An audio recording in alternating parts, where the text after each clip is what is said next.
হাদিসে কুদসির মধ্যে আছে, আল্লাহ তাআলা বলেন, ইয়া বনি আদম কুম ইলাইয়া আমশি ইলাইকা, হে বনি আদম তুমি আমার জন্য দাঁড়াও, আমি তোমার জন্য হাঁটব।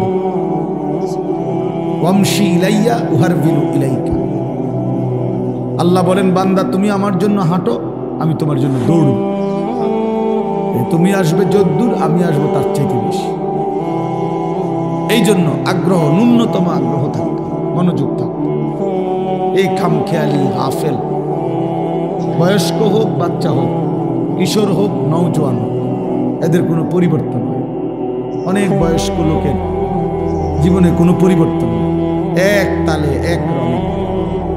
60 বছর 70 বছর নিয়ম মাফিক টেলিভিশন দেখি, 60-70 বছর বয়স আগের মতোই কথায় কথায় গালি দেয়, প্রতিনিয়ত বিড়ি সিগারেট খায়, সুদের টাকা গণে, কিস্তির টাকা নেয়, মানে কোনো পরিবর্তন। এই যে আজকে 50 বছর ইমাম সাহেবের বয়ান শুনে মা এই নাফরমান চাচার কোনো পরিবর্তন নেই, এমন শক্ত।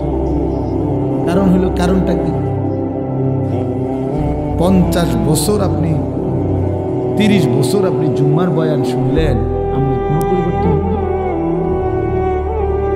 30 বছরে প্রতি বছরে 52 সপ্তাহ, এক বছরে মোট 52টা জুমা, তাহলে এক বছরে প্রত্যেক মহল্লায় কমপক্ষে 52 জুমা, 52 বার জুমার বয়ান হয়। তাহলে এভাবে 30 বছর, এভাবে 25 বছর, তো 30 বছর 52 সপ্তাহ প্রতিনিয়ত আল্লাহর কথা শুনলেও আপনার কথা এটা বুঝে আসে নাই যে সুদ হারাম। তাহলে আর কত বছর বললে আপনার বুঝে আসতো? বুঝেন নাই? 30 বছরও চাচার বুঝে আসে নাই যে বিড়ি সিগারেট খাওয়া না যায়। আরো কত বছর শুনলে এবারটা বুঝতো? বলেন বিবেক কি বলে, ইনসাফ কি বলে?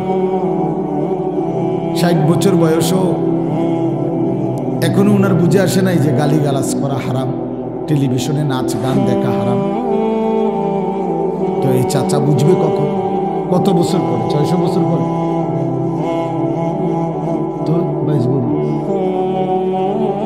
তাইলে বলেন, জিজ্ঞাসা করে দেখেন যে আপনার বয়স চাচা 60, এখনো আপনি বিড়ি সিগারেট খান, তাহলে আপনি কি নিয়ত করছেন যে আরো কত বছর পরে ছাড়বেন? এখনো আপনি কথায় কথায় গালি দেন, তো কি সিদ্ধান্ত নিছেন যে আপনি আরো কত বছর পরে এই মন্দ অভ্যাসটা ছেড়ে দিবেন? এখনো আপনি টেলিভিশনে চা দোকানে নাচ গান দেখেন, আপনি আরো কত বছর পরে এই মন্দ অভ্যাস ছেড়ে দিবেন? জিজ্ঞাসা করেন, বলেন যে চাচা খোলামেলা কথাটা পরিষ্কার করেন, আসলে কি উদ্দেশ্য? আপনি কি মরবেন না? কারো মৃত্যু দেখেন নাই? কারো লাশ, কারো জানাজা পড়েন নাই? আপনার চোখের সামনে কেউ মরে নাই?